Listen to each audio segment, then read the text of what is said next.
Hello friends, gardening ഷെഫിൻ്റെ പുതിയ വീഡിയോയിലേക്ക് എല്ലാവർക്കും സ്വാഗതം. അപ്പോൾ ഇന്ന് അത്യാവശ്യം നല്ല തെളിഞ്ഞ ഒരു അന്തരീക്ഷമായിരുന്നു കേട്ടോ, മഴയൊന്നുമില്ല. അപ്പോൾ അതുകൊണ്ട് തന്നെ രാവിലത്തെ ചായയും ഒക്കെ കഴിഞ്ഞിട്ട്, ചായ എന്ന് വെച്ചാൽ ബെഡ് കോഫി അത് മാത്രമേ കഴിച്ചിട്ടുള്ളൂ. അത് കഴിഞ്ഞിട്ട് ഇതുപോലെ ഒന്ന് ചെടികളുടെ അടുത്തൊക്കെ വന്ന് നിൽക്കുമ്പോൾ നല്ലൊരു സന്തോഷമാണല്ലോ. അപ്പോൾ ഇപ്പം മഴയൊന്നും അങ്ങനെ ശക്തമായിട്ട് പെയ്യാത്തത് കൊണ്ട് തന്നെ പൂക്കളും ചെടികളൊന്നും അങ്ങനെ വലുതായിട്ടൊരു മോശമൊന്നും വന്നിട്ടില്ല കേട്ടോ. അപ്പോൾ ഈ വിങ്ക പ്ലാന്റ് ഉണ്ടോ, എനിക്ക് എൻ്റെ ഏറ്റവും ഇഷ്ടപ്പെട്ട പ്ലാന്റാണ് കേട്ടോ ഈ വിങ്ക എന്ന് പറയുന്നത്. മുമ്പ് ഞാൻ ഈ കളറ് മാത്രമേ ആദ്യമൊക്കെ ഉണ്ടായിരുന്നുള്ളൂ. ഇപ്പോൾ അതിൻ്റെ ഒരുപാട് വെറൈറ്റീസ് നഴ്സറികളിലും കിട്ടുന്നുണ്ട്. പിന്നെ തനിയെ താഴെ വീണ് മുളക്കുമ്പോൾ നമുക്ക് ഒരുപാട് വെറൈറ്റിയിൽ കിട്ടും. ഇതുപോലെ വൈറ്റ്, മജന്ത കളറ്, ഒരുപാട് നാൾ ഇതിൻ്റെ പൂ ലാസ്റ്റ് ചെയ്യും. പിന്നെ ഇതിൻ്റെ വിത്തുകളൊക്കെ തനിയെ വീട് മുളച്ച് വരും. അതുപോലെ അടീനിയമൊക്കെ മഴ നന്നായിട്ട് പെയ്യുന്ന സമയത്ത് ഇതൊക്കെ ഒന്ന് നീക്കി വെക്കണം. അപ്പോൾ ഒരു അടീനിയത്തിൽ ഇതുപോലെ വിത്ത് വന്നിട്ടുണ്ട്. അപ്പോൾ അതൊരു വെറൈറ്റി ആയിട്ടുള്ള അടീനിയത്തിൻ്റെ വിത്താവുമ്പോൾ നമ്മളത് നന്നായിട്ടൊന്ന് മൂത്ത് ഇങ്ങനെ വാടി വരുന്ന സമയമാകുമ്പോൾ അതിൻ്റെ ഉള്ളിൽ ഇങ്ങനെ നിറയെ വിത്തായിരിക്കും കേട്ടോ. അത് അത്യാവശ്യം നന്നായിട്ട് നമ്മൾ പാകിയിട്ടുണ്ടെങ്കിൽ മുളക്കുകയും ചെയ്യും. അപ്പോൾ അതൊന്ന് ആകാൻ വേണ്ടിയിട്ട് ഞാനങ്ങനെ നിർത്തിയതാണ്.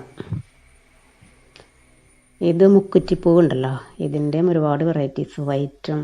പിന്നെ ഈ പൂക്കളെന്ന് പറഞ്ഞാൽ നമ്മൾ തൊടുമ്പോഴേക്കും പെട്ടെന്ന് കൊഴിഞ്ഞു പോകും. ആരും ഡിസ്റ്റർബ് ചെയ്യാത്തൊരു സൈഡിൽ വെച്ചിട്ടുണ്ടെങ്കിൽ നല്ല ഭംഗിയായിട്ട് പൂവിട്ട് നിൽക്കും.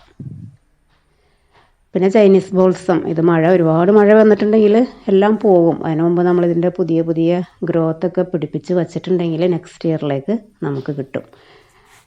പിന്നെ നമ്മുടെ പെറ്റൂണിയയുടെയും പുതിയ ഗ്രോത്തുകളൊക്കെ നമ്മൾ പിടിപ്പിച്ച് വെച്ചാലാണ് നമുക്ക് അടുത്തൊരു സീസണിലേക്ക് ആ പ്ലാന്റ് നമ്മുടെ കയ്യിൽ ഉണ്ടാവുള്ളൂ. ഇത് ജമന്തി, ഇതിങ്ങനെ പൂവിട്ട് ഇങ്ങനെ നീണ്ട് വരുമ്പോൾ നമ്മളതിനൊരു സപ്പോർട്ട് കൊടുക്കണം. അപ്പോൾ ഞാൻ ആ പില്ലറിൽ തന്നെ ഒന്ന് കെട്ടി വെച്ചതാണ്.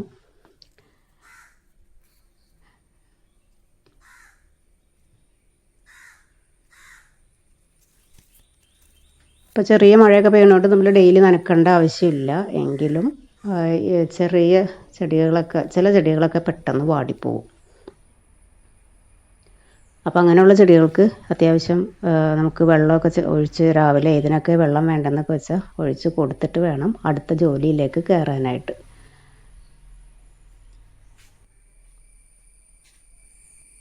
ഇനിയിപ്പോൾ മഴ സീസൺ നന്നായിട്ട്, അതായത് രാവിലെ തുടങ്ങി ഒട്ടും നിർത്താതെ മഴ പെയ്യുന്ന സമയമാണെങ്കിൽ ചെടികളൊക്കെ നന്നായിട്ടൊന്ന് വെട്ടിക്കൊടുക്കണം. എന്നാലാണ് അത് വീണ്ടും നല്ല തളിർത്ത് വരുള്ളൂ. അതല്ലെങ്കിൽ അങ്ങനെ നിർത്തി കഴിഞ്ഞാൽ പിന്നെ അതങ്ങനെ തന്നെ നിന്ന് ചെടികളൊക്കെ നശിച്ചു പോവുകയുള്ളൂ. അപ്പോൾ നന്നായിട്ട് മഴ വരാൻ വേണ്ടിയിട്ടാണ് ഞാൻ വെയിറ്റ് ചെയ്യുന്നത് കേട്ടോ. നന്നായിട്ട് മഴ വന്നാൽ നമുക്കെല്ലാം വെട്ടി കൊടുക്കണം. പുതിയ ഗ്രോത്തുകളൊക്കെ പിടിപ്പിച്ചെടുക്കാനുണ്ടെങ്കിൽ അങ്ങനെ ചെയ്യണം.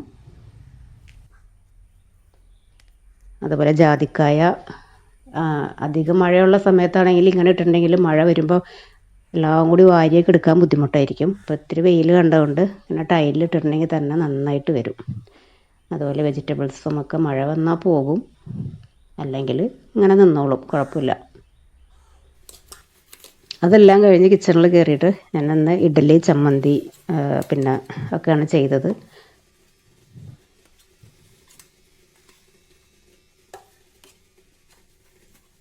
അപ്പോൾ ആദ്യത്തെ ഇഡ്ഡലി കുറച്ച് സമാധാനത്തിലാണ് ഈ കാസറോളിലേക്ക് ഇട്ട് വെച്ചത്. രണ്ടാമത്തെ ആകുമ്പോൾ പിന്നെ നമുക്ക് അങ്ങനെയാണല്ലോ, പെട്ടെന്ന് ജോലി കഴിച്ച് വെക്കാൻ വേണ്ടിയിട്ട് എടുക്കുമ്പോൾ കുറേയൊക്കെ ഇതിലിങ്ങനെ പറ്റിപ്പിടിച്ചിരിക്കും. ഒന്ന് വെള്ളം തിളച്ച് വെച്ചിട്ട് ഒരു 5 മിനിറ്റൊക്കെ കഴിഞ്ഞിട്ട് എടുക്കുകയാണെങ്കിൽ ഇഡ്ഡലി നല്ല ഷേപ്പിൽ തന്നെ കിട്ടും. പെട്ടെന്ന് നമുക്ക് ക്ഷമയില്ലാതെ കുത്തി എടുക്കുന്ന സമയത്താണ് അതിലിങ്ങനെ പശ വന്നിട്ട് കുറേയൊക്കെ ഇഡ്ഡലി പാത്രത്തിൽ പിടിച്ചും ഒക്കെ പോകും. ഇതേപോലത്തെ സ്റ്റീലിൻ്റെ മോൾഡിൽ പെട്ടെന്ന് നല്ല പെർഫെക്റ്റായിട്ട് കിട്ടാറുണ്ട് കേട്ടോ.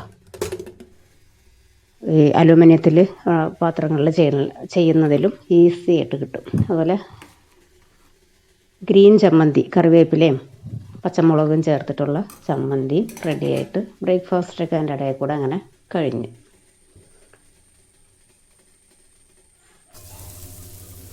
പിന്നെ ഉച്ചയ്ക്ക് തോരൻ ചെയ്യാൻ വേണ്ടിയിട്ട് ചീര വെച്ചിട്ടൊരു തോരൻ, ചീരയും കൊയ്പ്പെന്ന് പറയുന്ന സാധനം ഞാൻ കട്ട് ചെയ്ത് കഴിഞ്ഞു. അതില്ലെങ്കിൽ ഞാനത് കാണിച്ചു തന്നേനെ. കണ്ട ഈ പച്ച കളറിൽ അതെ, ഇതാണ് കൊയ്പ്പ. പൂക്കളൊന്നും അധികം ഉണ്ടാവില്ല. ഇതിപ്പോൾ കടകളിലൊക്കെ വാങ്ങാൻ കിട്ടുന്നുണ്ട് കേട്ടോ. മുമ്പൊക്കെ നമ്മുടെ നാട്ടിൻ പുറത്തൊക്കെ ഇഷ്ടം പോലെ വൈറ്റ് ചെറിയ ചെറിയ പൂക്കളായിട്ടൊക്കെ ഉണ്ടാവുന്ന സാധനമാണ്. ഇപ്പോൾ അത് വാങ്ങാൻ കിട്ടും. നല്ല ഹെൽത്ത് ബെനിഫിറ്റ്സ് ഉള്ള സാധനമാണ് കേട്ടോ. അപ്പോൾ അത് തോരൻ ചെയ്യാൻ വേണ്ടി ഞാൻ രാവിലത്തെ ടൊമാറ്റോ ഉള്ളി ചമ്മന്തി ഉണ്ടല്ലോ, ഇഡ്ലിക്ക് കഴിക്കണ വഴറ്റി ഉണ്ടാക്കിയിട്ട് കഴിക്കണ ചമ്മന്തി ഉണ്ടാക്കി. അതും എളുപ്പം പണിക്ക് വേണ്ടിയിട്ട് ഈ ചട്ടിയൊന്നും കഴുകാതെ അതിലേക്ക് അങ്ങോട്ട് ചെയ്തതുകൊണ്ട് ആദ്യം കുറച്ചൊരു കരിഞ്ഞതുപോലെ, അത് കുഴപ്പമില്ല. ഇനിയിപ്പോൾ നമ്മുടെ ഈ തോരൻ ഇങ്ങനെ റെഡിയാക്കി വരുമ്പോഴേക്കും അതിങ്ങനെ ഇളകി പോന്നോളും. ഇതുപോലെ കട്ടിയുള്ള ചീനച്ചട്ടിയിലൊക്കെ ആകുമ്പോൾ ഇത്തിരി അടി പിടിച്ചാലും പെട്ടെന്ന് നമുക്ക് ഇളക്കി ഇളക്കി എടുത്ത് റെഡിയാക്കാൻ പറ്റും. പിന്നെ ടൊമാറ്റോ ചമ്മന്തിൻ്റെ സവാളയും ടൊമാറ്റോ മുളക് പൊടിയൊക്കെ ആണല്ലോ, അപ്പോൾ അതുകൊണ്ട് കുഴപ്പമൊന്നുമില്ല. നമ്മൾ മിക്കവാറും എല്ലാ വീട്ടമ്മമാരും അങ്ങനെയൊക്കെ തന്നെയല്ലേ. ഞാൻ മിക്കപ്പോഴും ഇങ്ങനെ എളുപ്പം പണികൾ ചെയ്യണ ആളാണ് കേട്ടോ. അപ്പോൾ ചമ്മന്തി ഉണ്ടാക്കിയ ചട്ടി കഴുകണ്ടല്ലോ എന്ന് കരുതി ഉണ്ടാക്കിയത്. പക്ഷേ ചില സമയത്തെങ്കിലും നമുക്ക് ചില പണികളൊക്കെ കിട്ടും. ഇതിപ്പോൾ കുഴപ്പമില്ല. അപ്പോൾ ചക്കക്കുരു വേവിച്ചതും ആ ചീരയും കൂടി ചേർത്ത് തേങ്ങയെല്ലാം ചേർത്ത് പിന്നെ ഉള്ളി മുളകും ചതച്ചതും കൂടി ചേർത്തൊക്കെയാണ് തോരൻ റെഡിയാക്കിയിട്ടുള്ളത്. പിന്നെ പരിപ്പും കുമ്പളങ്ങയും കൂടി കറിക്ക് വേണ്ടിയിട്ട് പരിപ്പും അധികം പെട്ടെന്ന് വേവുന്ന ഈ മൈസൂർ ദാൽ പരിപ്പായിരുന്നു. അതുകൊണ്ട് രണ്ടും കൂടി ഒന്നിച്ചിടാം. അല്ലെങ്കിൽ പരിപ്പ് ആദ്യം വേവിക്കണം കേട്ടോ, അല്ലെങ്കിൽ പരിപ്പ് വേവില്ല. അതിലേക്ക് പച്ചമുളകും കറിവേപ്പിലയും പിന്നെ ഇത്തിരി മുളക് പൊടി മഞ്ഞൾപ്പൊടി ഉപ്പൊക്കെ ചേർത്തിട്ട് വേവിച്ചെടുക്കുക. അപ്പോഴേക്കും നമ്മുടെ ചീര ചക്കക്കുരു തോരൻ. ഇപ്പം ഇഷ്ടം പോലെ ചക്കക്കുരുവൊക്കെ കിട്ടുന്ന സമയമാകുമ്പോൾ അതുപോലെ ചക്കക്കുരുവൊക്കെ വെച്ച് നാടൻ ലഞ്ചൊക്കെ ഉണ്ടാക്കാൻ ഇഷ്ടമുള്ളവർക്ക് ട്രൈ ചെയ്ത് നോക്കാൻ പറ്റുന്ന റെസിപ്പിയാണ്. എല്ലാവരും ഉണ്ടാക്കുന്നത് തന്നെയാണ് ചക്കക്കുരു ചീര തോരനൊക്കെ. എങ്കിലും ഒരു വെറൈറ്റിയിലൊക്കെ ഇതുപോലെ കൊയ്പ്പൊക്കെ ഇട്ട് ചെയ്യുന്ന സമയത്ത് നല്ല ടേസ്റ്റ് ഉണ്ടാകും. ഇനി ഇതിങ്ങനെ ചിക്കി തോർത്തിയെടുത്താൽ മതി. ചക്കക്കുരു നന്നായിട്ടൊന്ന് വേവണം കേട്ടോ. ചക്കക്കുരു കുക്കറിൽ വേവിക്കുന്ന സമയത്ത് അത്യാവശ്യം നല്ല വെള്ളത്തിൽ വെച്ചാലാണ് ചക്കക്കുരു വെന്ത് കിട്ടുള്ളൂ. അല്ലെങ്കിൽ വെള്ളം പെട്ടെന്ന് തന്നെ അബ്സോർബായിട്ട് ചക്കക്കുരു ഹാർഡായി പോവും. അങ്ങനെ ചീരത്തോരൻ റെഡി ആയിട്ടുണ്ട്. അതുപോലെ പരിപ്പും കുമ്പളങ്ങയും കൂടിയും ഉള്ള ഒരു ഒഴിച്ച് കറി അത് റെഡി ആയിക്കൊണ്ട്. പക്ഷേ ഇത് ആ കറിയല്ല കേട്ടോ, ഇത് ചക്കക്കുരു മാങ്ങ കറി വെച്ചത് ഇരുന്നതാണ്. ഇവിടെ ചക്കക്കുരു മാങ്ങയൊക്കെ ഉണ്ടെങ്കിൽ ഇതുപോലെ ഉച്ചയ്ക്ക് കറി വെക്കണത് എല്ലാവർക്കും ഭയങ്കര ഇഷ്ടം. അപ്പോൾ ഇത് ഇന്നത്തെ കറിയല്ല, അപ്പോൾ അതൊരു ഫ്രഷ്നെസ് ആകാൻ വേണ്ടി കുറച്ച് കറിവേപ്പിലൊക്കെ ചേർത്ത് ഒന്ന് ചൂടാക്കി വെച്ചതാണ്. ചോറ് റെഡി ആയിട്ടുണ്ട്.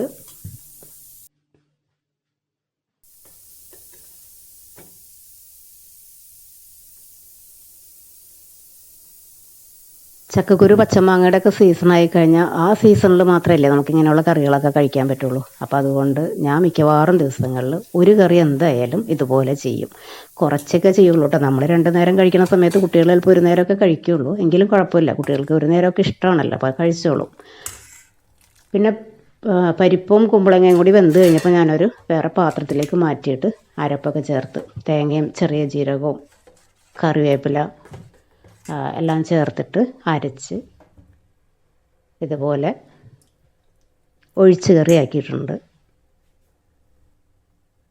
ഉപ്പൊക്കെ ആവശ്യത്തിന് ചേർത്ത് കൊടുത്ത് ഒന്ന് ചെറുതായിട്ട് തിളച്ച് വരുന്ന സമയത്ത് ഇതുപോലെ കറിവേപ്പില നന്നായിട്ടൊന്ന് അങ്ങനെ ഞെരടിയിട്ട് കൊടുത്തിട്ടുണ്ടെങ്കിൽ കറിക്ക് നല്ല ടേസ്റ്റ് കിട്ടും. അതിന് ശേഷം ഒന്ന് അടച്ച് വെച്ചിട്ട് കറിവേപ്പിലയും കടുക് വറ്റൽമുളക് എല്ലാം കൂടി ചേർത്ത് താളിച്ച് ഒരല്പം പൊടി കൂടി ചേർക്കാം കേട്ടോ. അതിനുശേഷം കറിയിലേക്ക് ഒഴിക്കുക. ഈ താളിക്കുന്ന സമയത്ത് ഇത്തിരി മുളക് പൊടി മഞ്ഞൾപ്പൊടി ചേർത്താൽ കറിക്ക് നല്ലൊരു ഫ്ലേവറും കിട്ടും, കാണാനും ഭംഗിയുണ്ടാകും, നല്ല ടേസ്റ്റും ഉണ്ടാകും. താളിച്ചൊഴിച്ചതിന് ശേഷം അടച്ച് വെക്കാം. ഇനി ഞാൻ നല്ലൊരു റെസിപ്പി ഷെയർ ചെയ്യാം. ഈ പറഞ്ഞ പോലെ മാങ്ങയുടെ സീസണല്ലേ, മാങ്ങ വെച്ചിട്ട് എളുപ്പത്തിൽ ചെയ്യാൻ പറ്റുന്നൊരു ശർക്കര മാങ്ങയുടെ റെസിപ്പി ഷെയർ ചെയ്യാം കേട്ടോ. അതിനുവേണ്ടി വെളിച്ചെണ്ണയിലേക്ക് ഇതുപോലെ ഇത്തിരി ഉലുവ മാങ്ങയുടെ ഏത് വിഭവങ്ങൾ ചെയ്യുമ്പോഴും ഉലുവ കായം ഈ രണ്ടും നല്ല കോമ്പിനേഷൻ.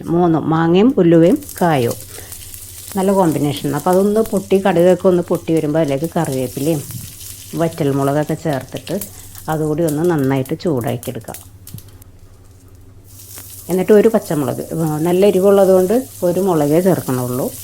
എരിവിന് ആവശ്യത്തിന് പച്ചമുളകും ചേർത്ത് കൊടുക്കുക. അതൊക്കെ ഓരോരുത്തരുടെ ഇഷ്ടത്തിനനുസരിച്ച് ചേർത്ത് കൊടുക്കുക. ഇനി അതിലേക്ക് മുളക് പൊടിയും ഒരല്പം മഞ്ഞൾപ്പൊടിയും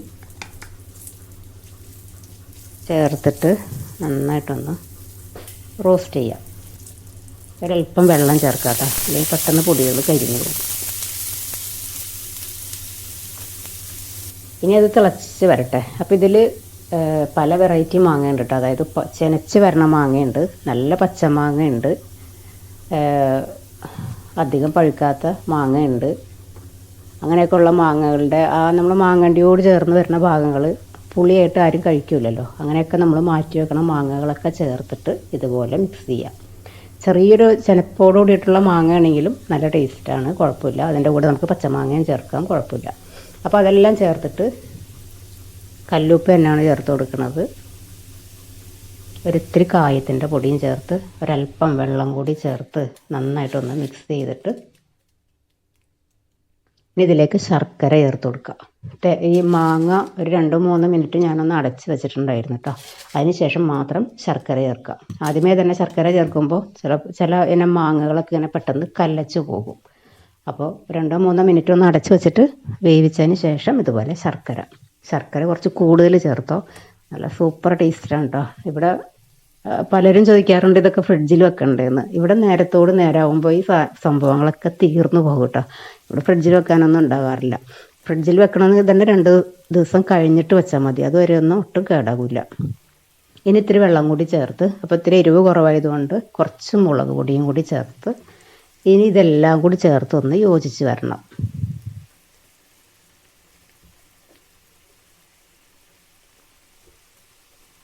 ചോറിന് നമുക്ക് ഈ ഒരു കറി മാത്രം മതി. ഇനിയിപ്പോൾ കോമ്പിനേഷൻ വേണമെന്ന് ആഗ്രഹമുള്ളവർക്കാണെങ്കിൽ, ഇപ്പോൾ നല്ല മഴക്കാലമൊക്കെ അല്ലേ, ഉണക്കമീൻ ഇഷ്ടമുള്ളവർക്ക് അങ്ങനെ കഴിക്കാം. അതല്ലെങ്കിൽ പപ്പടം, നല്ല കട്ടിയുള്ള തൈര്, ഇത് മാത്രം മതി ഉച്ചയ്ക്കലത്തെ ഊണ് കഴിക്കാനായിട്ട്.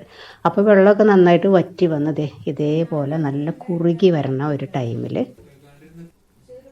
എടുക്കുക. ഇപ്പോൾ ഇത് റെഡി ആയിട്ടുണ്ട്. 2-3 മിനിറ്റൊക്കെ ഒന്ന് അടച്ച് വെച്ച് വെള്ളമൊക്കെ വറ്റി. ഇത് ചോറിനൊന്നും കഴിക്കാൻ നമുക്ക് കിട്ടില്ല, ഇത് വെറുതെ ഉണ്ടാക്കി വെച്ചാൽ അങ്ങനെ കഴിക്കും. അപ്പോൾ ആ കറിയും റെഡി ആയിട്ടുണ്ട്. കുറച്ച് മോര് കലക്കി എടുത്തിട്ടുണ്ട്.